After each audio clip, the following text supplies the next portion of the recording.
ada yang nanya umpamanya, suka ini sering banget pertanyaan keluar, saya juga ini kasihan keluarga-keluarga dengan pertanyaan ini. Mudah-mudahan nggak ada di sini. Pertanyaannya gitu, Ustadz, istri itu kan harus taat pada suaminya. Saya bilang iya. Pertanyaannya adalah apa batasan ketaatan itu? Saya itu kalau ditanya gitu Bu, saya sedih. Ada ibu mau nanya gitu ke saya? Sedih saya sekarang. Jangan bikin sedih pagi-pagi ya. Kenapa? Pertanyaan itu sih biasa itu pertanyaan biasa kan, itu bisa dijawab dengan hukum. Tapi saya membayangkannya kepanjangan. Pengalaman saya muter-muter nih di negeri ini. Itu gitu, asal muncul pertanyaan itu, saya selalu bilang ini ada masalah di rumahnya. Atau dia sedang memotret keluarga lain yang punya masalah. Sehingga dia harus bertanya apakah ada batasan ketaatan. Sehingga jawaban saya bukan ada, enggak gitu jawaban saya. Tahu ada cara saya jawab? Saya bilang ketaatan pada suami itu mutlak. Mutlak. Hanya satu poin saja yang tidak boleh ditaati, yaitu maksiat. Dah, selesai. Sisanya mutlak taat. Baru keluar tapi gimana Ustaz? Tapi bagaimana? Tapi suaminya jenisnya kayak apa? Saya bilang yang milih jenis gitu kan Anda, milih jenis kayak begitu dulu. Satu, maka selama masih jadi istri Anda harus taat. Gak ada cerita, selama jadi istri harus taat. Mutlak. Sekian banyak hadis Nabi. Tuh, lihat, sampai saya katakan, suami itu nyaris jadi Tuhan buat istri. Kenapa? Hadis Nabi SAW, betul kan? Kalau aku bolehkan, kalau boleh dibolehkan sujud pada makhluk, aku perintahkan istri sujud pada suaminya. Sujud itu hanya pada Tuhan, Bu. Sujud hanya pada Allah SWT. Jadi suami itu nyaris jadi Tuhan di mata istrinya. Segitu mutlaknya, iya, segitu mutlaknya. Jadi udah nggak usah diperdebatkan lagi, itu sudah selesai, mutlak. Hanya ketika suami memerintah maksiat, nah itu yang tidak boleh ditaati. Ala la ta'ata li makhlukin fi ma'siyatil khaliq. Nah, itu nggak boleh taat. Ya. Jadi karena sang suami ridho dan suami punya adalah kunci surga atau kunci neraka bagi istri, maka itu yang memudahkan. Karena sudah keridhaan sang pemimpin, itu yang memudahkan dia mendidik anak-anaknya.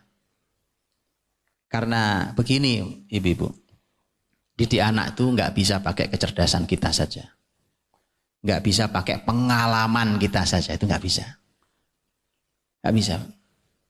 Kita ini mesti sering-sering nitip pada Allah Subhanahu Wa Taala. Harus sering nitip pada Allah. Jadi itu kenapa kemudian peran dominan pertama kali harus jadi istri dulu yang baik. Istri dulu yang baik. Baru nanti dia bisa menjadi ibu yang baik. Jadi poin satu, karena tadi suami ridho dengan peran para wanita sebagai pendamping suami, dan suami ridho itu Masya Allah. Dan kalau suami ridho itu ada rangkaian berikutnya. Selain keberkahan tadi itu, keberkahan rumah. Rangkaian berikutnya adalah bahwa karena suami sudah ridho, maka suami itu ikut bahagia di rumah itu. Saya tahu semua lelah.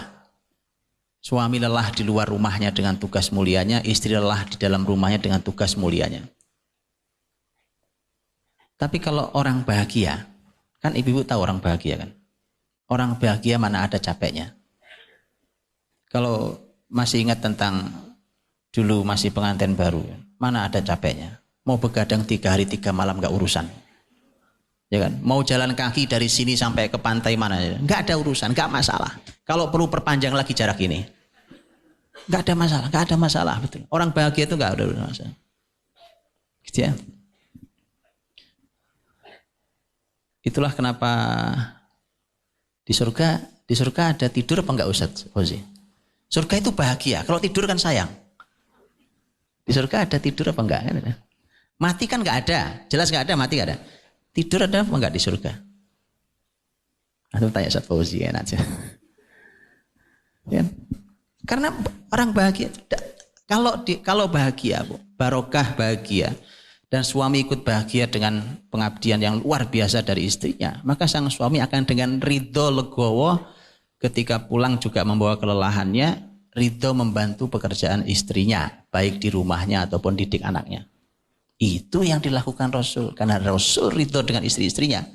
Maka ketika istri Nabi mengatakan bahwa Nabi SAW kalau di rumah membantu pekerjaan istrinya, nah itu karena tadi ridho. Nah, kalau nggak ridho ngapain gue bantu kan? Ridho. Baik. Kemudian lihat kunci yang berikutnya. Kenapa sampai harus istri dulu? Jadi istri dulu yang baik baru jadi ibu yang baik. Inilah keteladanan. Saya kasih contoh. Kalau ada dua kepentingan yang berbenturan antara suami dan istri. Oke. Kalau ini diobrolkannya di dalam kamar itu urusannya nggak masalah. Ternyata anak-anak tahu. Oke, anak-anak tahu nih. Begitu anak-anak tahu ibunya bilang, nggak bisa gitu dong ya. Ini begini kata ya sudah. Ayah ikut mama deh. Satu. Besok beda pendapat lagi. Jilid kedua. Beda pendapat lagi. Ayahnya bilang, sudahlah terserah mama kalau gitu. 3, 4, 5, sebulan, 2 bulan, setahun, 2 tahun, 3 tahun. Ayahnya selalu berkata, sudah terserah mama deh. Anda lihat apa yang terjadi di rumah akhirnya. Anak-anak itu nggak ngomong, Bu. Anak-anak akan menyimpulkan. Ini yang saya sampaikan di tulisan saya tentang kadang ada sesuatu yang tidak kita ajarkan tapi tertanamkan. Ya kita nggak merasa ngajarin. Jadi banyak orang tua merasa gini, saya nggak ngajarin Pak. Saya nggak ngajarin anak saya. Ya. Tapi itu tertanam di diri anak karena anak melihat. Anak mendengar. Itu keteladanan. Di situ posisi bahayanya keteladanan itu di situ. Kalau baik, ya Allah itu mudah didik anak tuh. Nanti kita akan juga bicara. Kalau itu selesai dan baik, didik anak itu mudah banget. Nah, inilah pentingnya mengapa peran istri itu duluan dan itu kalau beres dia akan memudahkan peran mendidik anak. Kenapa? Tadi anak sudah ngelihat. Umpamanya. Ketika sang ibu tadi ibu ayah berbeda, kemudian anak-anak tahu. Sekali 2 kali biasa. Istrinya mengatakan, suaminya mengatakan sudah terserah mama deh. Tapi kalau itu berjalan selalu begitu, bayangkan, maka kalau ada anak laki-laki di rumah ibu akan jadi laki-laki lemah kayak bapaknya. Yang nanti ketika berumah tangga dia akan bilang, "Dah terserah kamu deh." Kenapa? Dulu begitu bapakku. Asal mama ngomong sudah mengkeret ya. Nah, ini bukan masalah menang-menangan, teman-teman, bukan. Bahkan sampai pada masalah gini loh. Kadang-kadang ibu-ibu lihat ini Masya Allah ini. Kadang-kadang ada hal-hal yang harus direkayasa untuk masalah untuk pelajaran buat anak. Hal yang bisa direkayasa. Contohnya apa? Contohnya masalah ketaatan itu. Ketika sang istri taat pada suaminya, karena itu tadi ketaatan mutlak kecuali pada maksiat. Ketika istri taat pada suaminya, maka anak-anak akan melihat, Bu, peran kalau Anda punya anak perempuan akan segera memposisikan diri seperti ibunya. Oh, kalau di rumah itu ternyata pemimpin itu betul ayah. Buktinya aku tahu kadang-kadang mama itu sebenarnya pengen banget. Cuma gara-gara ayah gak setuju, mama sampai merelakan keinginannya itu demi ayah. Lihat, itu mahal. Dan kadang harus direkayasa, kadang-kadang. Ini sampai dicontohkan oleh Dr. Khalid Asyantut bagaimana cara merekayasanya. Untuk ngajari anak tentang posisi di rumah. Karena nanti mereka juga berumah tangga. Sampai Dr. Khalid Asyantut menyebutnya sebagai lingkaran setan. Lingkaran setan. Dan itu harus diputus kata beliau. Harus putus lingkaran setan. Gimana lingkaran setan tuh? Gini. Karena zaman ini tidak sesuai dengan panduan syariat. Gak sejalan dengan panduan syariat. Maka yang laki-laki tidak posisi qawamah. Yang perempuan tidak posisi taat. Tidak posisi solihah. Akhirnya kebalik kata Dr. Khalid. Kebalik. Bagaimana kebaliknya? Yang laki-laki hadir laki-laki yang lemah. Perempuannya menjadi Fir'aun. Itu kalimat beliau bukan kalimat saya. Akhirnya apa yang terjadi? Begitu mereka punya anak, kalau anak laki-laki, karena sehari-hari itu yang dilihat tentang ayah yang lemah, maka jadilah laki-laki yang lemah. Kalau dia punya anak perempuan, maka muncul Fir'aun Junior. Begitu yang laki perempuan anak ini nikah, berumah tangga, apa yang terjadi? Sama. Ini jadi kepala rumah tangga yang lemah, ini jadi istri yang Fir'aun tadi itu. Ketemulah dengan didikan yang sama di luar sana. Mereka berumah tangga dengan sejenis. Artinya yang didikannya sama. Itu lingkaran setan gak putus-putus. Harus dipenggal diputus. Cukup sampai di sini, ini kesalahan fatal di rumah tangga. Maka kalau istri itu memerankan perannya sebagai istri yang baik, itu dilihatin anak-anak, Bu. Dan tanpa kita sadari, itulah keteladanan awal. Itu keteladanan itu. Keteladanan di situ. Anak tuh nggak banyak ngomong, cuma ngelihat gitu tahu. Oh, gitu ya. Dan bahkan tadi Dr. Khalid mengajari kita rekayasa. Gini, sekali waktu Anda harus mengajari anak dengan merekayasa. Gimana mereka? Contohnya mau mengajari tentang ketaatan. Sang ayah tugas luar kota atau tidak sedang di rumah. Sang anak tiba-tiba punya keinginan. Ngomong sama bundanya, "Bun, aku punya tasku robek. Dia sobek gini. Aku mau beli." Ya udah, ayo mama belikan. Mama ada uang, ya beli. Tapi kata beliau sekali waktu, kalau dia minta sesuatu, apalagi yang berharga gitu, cobalah direkayasa. Wah, kalau yang ini mama nggak ikut. Nggak ini nih, bukan keputusan, bukan di mama nih. Ini harus telepon ayah. Kita telepon ayah yuk. Mama ikut keputusan ayah. Lihat itu. Yang dibilang rekayasa di mana? Anda boleh telepon suami. Di anak masuk kamar, kunci kamarnya telepon. Ya. Kita mau nelpon ya. Kita mau nelpon. Ayah jangan sampai ngomongnya terserah mama. Kan? Terserah mama lagi ngomong lagi. Ayah harus kasih keputusan. Karena kami lagi belajar ketaatan. Oke ya? Terserah ayah deh. Masalahnya apa sih? Masalahnya beli sepatu. Oh ya. Sepatu tapi agak mahal ya. Umpamanya kan. Itu perlu kerjasama. Nanti begitu telepon ujung-ujungnya. Terserah mama deh. Ya kan sama aja. Kata anak itu kan terserah mama semuanya. Makanya tolong direkayasa sedikit ya. Itu sampai diajari sama Tuhan.